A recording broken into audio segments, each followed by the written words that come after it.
that is something crossing up ahead. Keep the girls in the car. Stay in the car, okay? Just stay in the car. What? Diabolo? Okay, what's he saying? Diabolo means devil. Hi, Baltasar, how are you doing? Thanks very I'm much. good. How are you? I'm Nice to great, meet thanks. And first of all, congratulations on the movie. It's fantastic. I got the chance to see it on the big screen, and it's brilliant. I really loved it. Fantastic.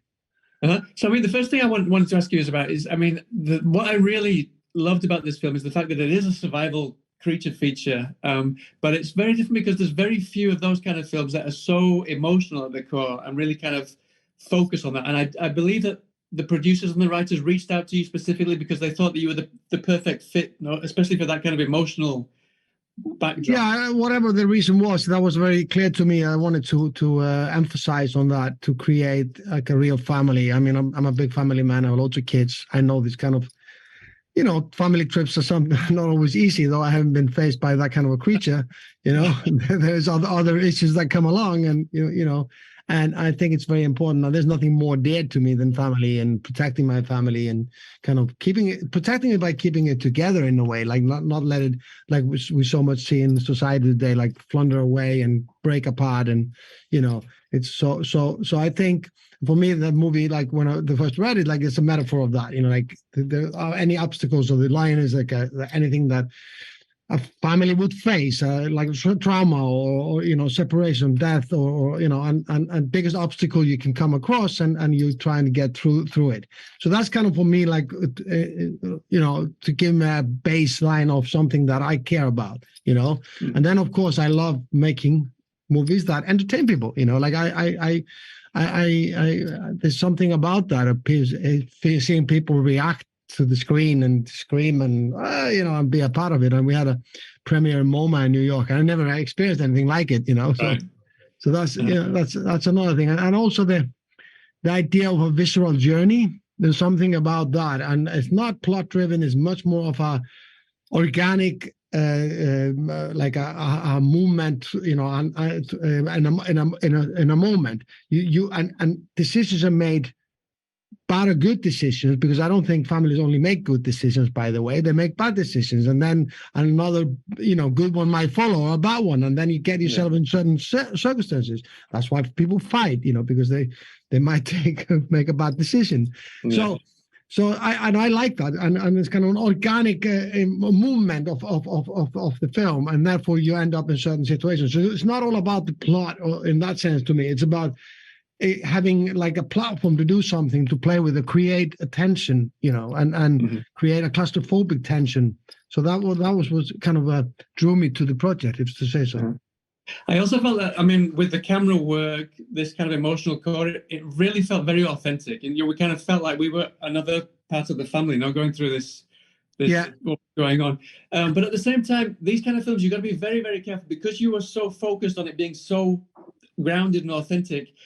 You must have felt yourself second-guessing yourself a lot about making sure that they didn't make any kind of silly mistakes, that the audience were like, they wouldn't do that. That must be a very, very, very tricky balance, no? Yeah, well, of course it is, and one might see it different than the other one. Also, it's like like people have very different ideas about how you react in a situation they've never been in. So that's also. But for me, it's all about.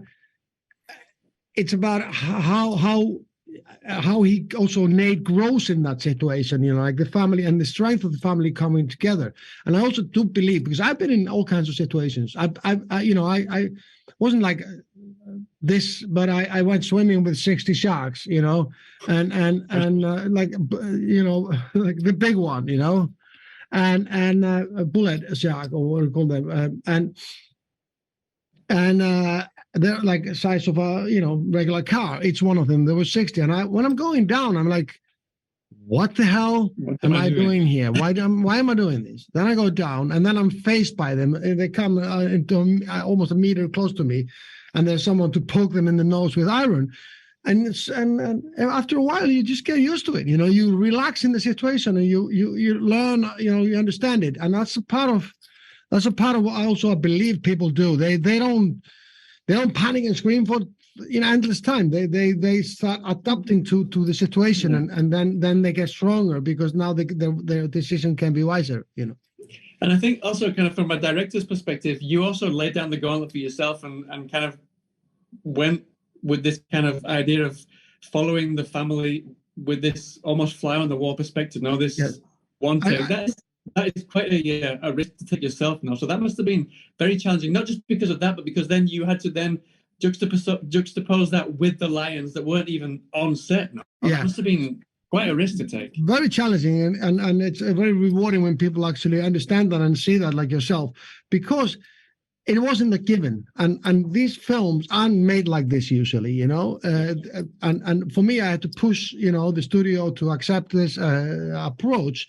But it's about creating a almost like a tunnel that you're stuck in with the family, and everything is in the perspective of them. So you feel like you not only have been traveled to in Africa, and you feel the dust and the sun and everything, but you also feel the danger that they're in. And we never cut to the lion. The lion always comes towards you, you know. So it's finding all those ways of creating this tension, but also this relentless tension, you know, that it's not going to let go. That you always feel it's about to come anytime. And there's not going to be something new. It's just where does this come from? So that was a very specific choice. And of course, as you said, it made the shoot much more challenging, but from my perspective, much more interesting, because now I'm doing something I haven't done to this extent. The DP has never done it, you know. So it's all, you know, I'm taking that kind of responsibility of that, and he's lighting it more with an operator called Dale from South Africa, who was wonderful working on figuring out the challenges we've met. But we also had to time all the lion movements and everything. And I was lucky to get a stuntman who was standing in for the lion, who was raised on a lion farm in South Africa. Right. So he also knows the speed and how they go about. So he was much more helpful than if I would have to tell him every movement, you know. But so we did everything, and it's a lot of rehearsals, because also you are stuck in the pace of these shots. So we had to get it right, you know.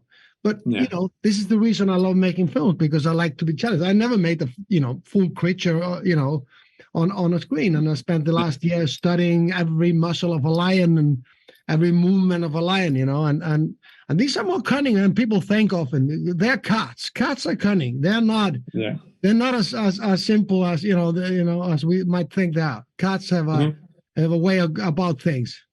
Definitely, and the way you approached it, for me anyway, it paid off in so many ways. It's fantastic.